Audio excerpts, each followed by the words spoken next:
వైభవాన్ని పెంచేలా కృషి చేశాం. ఏ తప్పు చేయలేదు. నిబంధనల మేరకే నెయ్యి టెండర్లు అన్నింటికీ చట్టబద్ధ రికార్డులు వాటిని చూస్తే మీకే అర్థమవుతుంది. సిబిఐ నేతృత్వంలో సిట్ విచారణలో టీటీడీ మాజీ ఈవో ధర్మారెడ్డి అంటూ ఈనాడు జ్యోతి వార్తలకి రివర్స్లో ఉంది వీళ్ళు రాసుకొచ్చినటువంటి వార్త. టీటీడీ నెయ్యి వ్యవహారంలో సిబిఐ నేతృత్వంలో సిట్ అధికారులు టీటీడీ మాజీ ఈవో ఏవీ ధర్మారెడ్డిని మంగళవారం విచారణ చేశారు. తిరుపతి అలిపిరి సమీపంలోని భూదేవి కాంప్లెక్స్లోని సిబిఐ కార్యాలయంలో జరిగిన విచారణకు మంగళవారం ఉదయం 10:58 గంటలకు ధర్మారెడ్డి హాజరయ్యారు.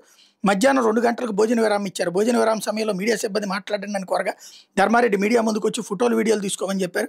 ఇదే సమయంలో జనసేన పార్టీ బహిష్కృత నేత కిరణ్ రాయల్ సిట్ కార్యాలయం వద్ద ఓవర్ యాక్షన్ చేశారు. ఎవరో తెచ్చిన లడ్డూలు తానే తిరుమల నుంచి తెచ్చా ధర్మారెడ్డికి ఇస్తా అంటూ హల్చల్ చేశారు. పబ్లిసిటీ స్టంట్ కోసమే కిరణ్ రాయల్ అక్కడికి వచ్చినట్టు తెలుస్తోంది. అనంతరం ధర్మారెడ్డి భోజనానికి వెళ్ళి 3:10 గంటలకు తిరిగి విచారణకు హాజరయ్యారు. రాత్రి 9:15 గంటల వరకు విచారణ కొనసాగింది. ఏవీ ధర్మారెడ్డిని CBI DIG Murali Rambha, ASP Venkatrao విచారించారు.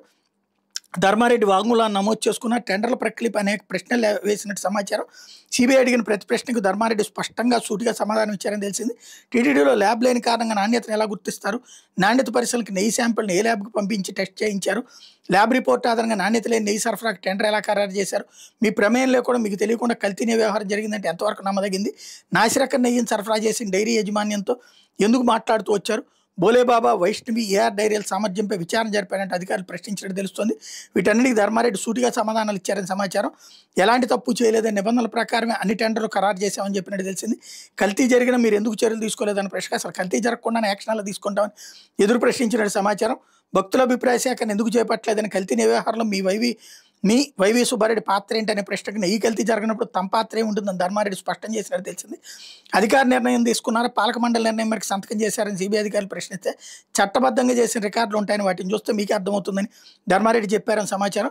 ఈవోగా ఉన్న మీరు బాధ్యతారహితంగా ఎందుకు వ్యవహరించారన్న ప్రశ్నకు స్వామి వైభవాన్ని పెంచేలా కృషి చేశామే తప్ప ఎక్కడా బాధ్యతారహిత్యంగా నడుచుకోలేదని ధర్మారెడ్డి స్పష్టం చేసినట్టు సమాచారం అన్నటువంటి వార్తని